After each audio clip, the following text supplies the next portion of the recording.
Amados hermanos, el pastor Pedro Saavedra les saluda. Este es otra entrega más de la serie ¿Cómo es un creyente que vive en el Espíritu?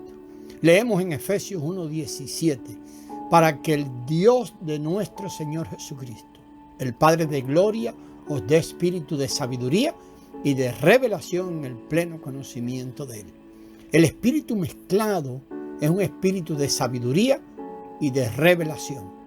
Gálatas 6:1 dice: hermanos, si alguno fuese sorprendido en alguna falta, vosotros que sois espirituales, restauradle con espíritu de mansedumbre, considerándote a sí mismo, no sea que tú también seas tentado. Una persona espiritual es una persona que vive y anda por el Espíritu de Dios, el cual mora en su espíritu regenerado y se ha mezclado con él. Si hemos de visitar a un hermano que ha caído a fin de restaurarlo, tenemos que estar en el Espíritu. Filipenses 2:1 dice: por tanto, si hay alguna consolación en Cristo, si algún consuelo de amor, si alguna comunión de espíritu, si algún afecto entrañable y fraternal, nuestra comunión se lleva a cabo en el Espíritu mezclado.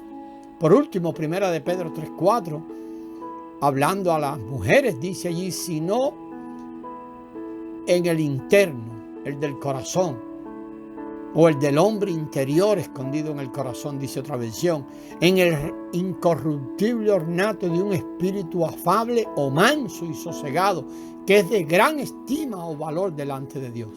El hombre interior escondido en el corazón es nuestro espíritu humano, pues el corazón, que está compuesto por todas las partes del alma más la conciencia, rodea nuestro espíritu. Pedro nos dice que las hermanas deben adornarse del hombre escondido, es decir, del hombre interior, su espíritu, Cristo mismo. Todos los versículos citados anteriormente, los que hemos visto en este audio, en el audio anterior, nos muestran que nosotros los que hemos sido regenerados, tenemos que andar, vivir y hacerlo todo en el Espíritu. Sí, vivir haciéndolo todo en el Espíritu. Es posible que tengamos el concepto equivocado de que ejercitar nuestro espíritu consiste únicamente en orar, o ejercitarlo únicamente cuando oramos. Orar es una de las muchas maneras en que ejercitamos nuestro espíritu, pero no es la única. En realidad podemos ejercitar nuestro espíritu en todo cuanto hacemos. Cuando conversamos con otro, tenemos que hacerlo ejercitando nuestro espíritu. Cuando estamos enojados aún con alguien, tenemos que enojarnos ejercitando nuestro espíritu. Por supuesto, si ejercitamos nuestro espíritu, tal vez ni nos enojaríamos. Pero si estamos enojados, debemos poder afirmar que estamos enojados en el espíritu. A lo mejor a usted le parezca raro lo que está escuchando, pero siga oyendo. Solo entonces nuestro enojo podrá ser justificado. Incluso nuestro amor, si no es en el espíritu, no es justificado. Lo que importa no es si amamos u odiamos. Lo que importa es si vivimos por el viejo hombre o por la nueva persona en nuestro espíritu. Lucas 14, 25 y 26, allí leemos: grandes multitudes iban con él, y volviéndose les dijo: si alguno viene a mí y no aborrece a su padre y madre y mujer e hijos y hermanos y hermanas y aún la vida de su alma, no puede ser mi discípulo. Hoy en día lo único que importa no es si se ama o se odia de manera externa, sino si se actúa en el alma o en el espíritu. Lo que importa es el origen, o sea, si vivimos por el viejo hombre o por el nuevo hombre.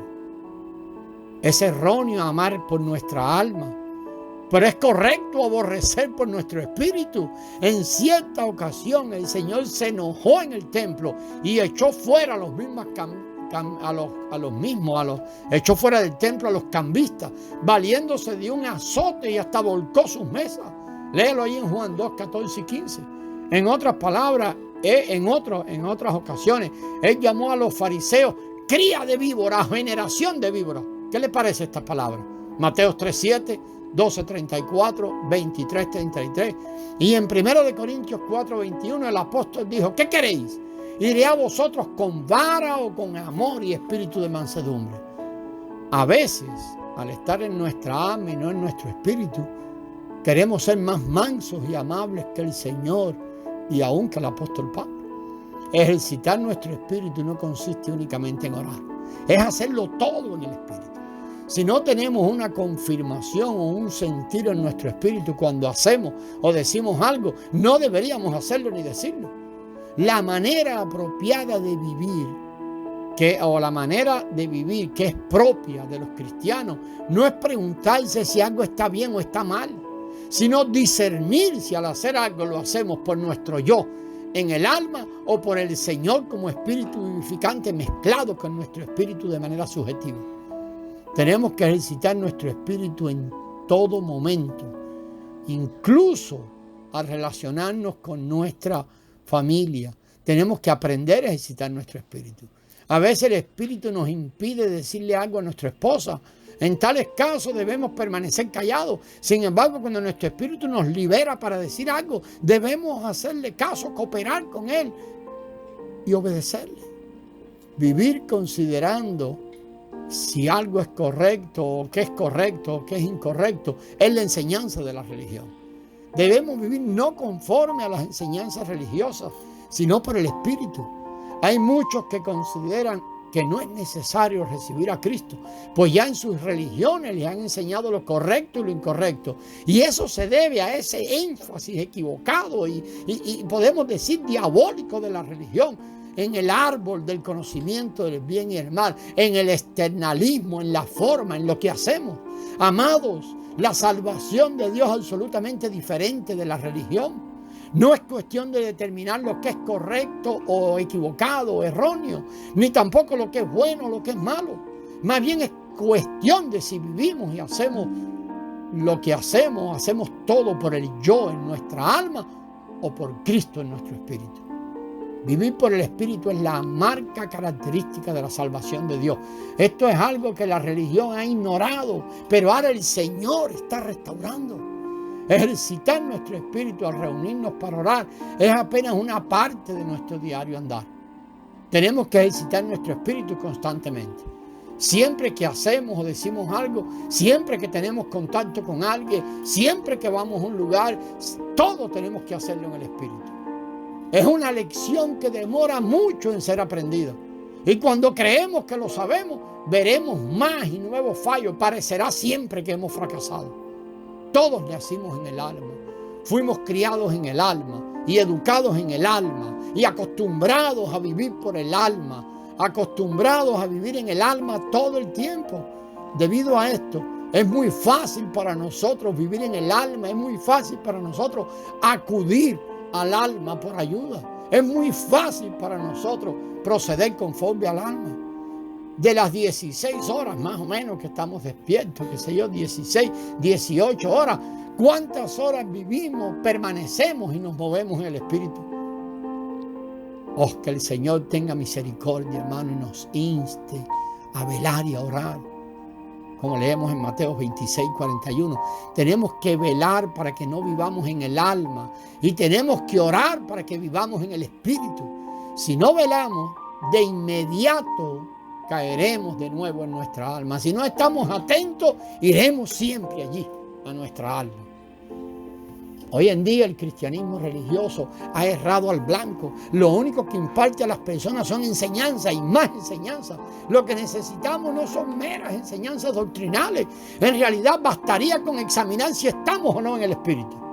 No hay necesidad de que procuremos enseñar a alguien a amar a su esposa de forma interna. Mire, podemos darle curso a las esposas, curso a los esposos, pero no hay necesidad de enseñarle, esto tiene que hacerlo, enseñarle cosas en las formas externas. Bastaría simplemente con preguntarle, hermano, ¿está usted en el Espíritu? ¿Está relacionándose con su esposa en el Espíritu? Cuando un hermano está en el Espíritu, se relacionará apropiadamente con su esposa. Sin embargo, si no estamos en el Espíritu, nuestro contacto con otros será apenas una relación almática. Si tenemos una conversación, será en el alma, carnal, no será una comunión espiritual. Con frecuencia nos podemos dar cuenta que incluso cuando hacemos cosas buenas, hemos estado inmersos en el alma y de allí salieron. Y son abominables delante del Señor. No salieron del Espíritu por nuestra falta de permanecer completamente en el Espíritu. Por este motivo, cuando acudimos al Señor, siempre terminamos dedicándole más tiempo a confesar que a orar. Permanecer en el Espíritu es para nosotros una verdadera lección. ¿Y quién podrá enseñarla si no es la unción misma? El Cristo que es nuestra vida, el Cristo que vive en estos vasos de barro. Que el Señor nos lleve, hermano, a un vivo deseo de no querer comunicar solo conocimiento doctrinal, enseñanza a las personas. Que el Señor nos siga dejando ver su corazón y siga agrandando ese sentir profundo de nuestra urgente o de que nuestra urgente necesidad es ser conducidos a la comprensión plena y cabal de que es imprescindible para nosotros vivir en el Espíritu. Es una realidad que debemos rechazar nuestra alma natural para vivir en el Espíritu. En todos los 4 evangelios, el Señor siempre nos dijo que teníamos que negarnos a nosotros mismos y perder la vida de nuestra alma. Mire, anote por allí, Mateo 16, 24, 25, Marcos 8, 34, 35, Lucas 9, 23 y 24, Juan 12, 25. Las epístolas también nos dicen con frecuencia que tenemos que vivir, andar, hacerlo todo y orar continuamente en el Espíritu, a fin de percibir las cosas de Dios, poseer sabiduría y recibir revelación. Tenemos que estar en el Espíritu. Primera de Corintios 2, 11 y 12, Efesios 1, 17. Amados, sobre esto vamos a continuar en el próximo audio. Gracias y paz.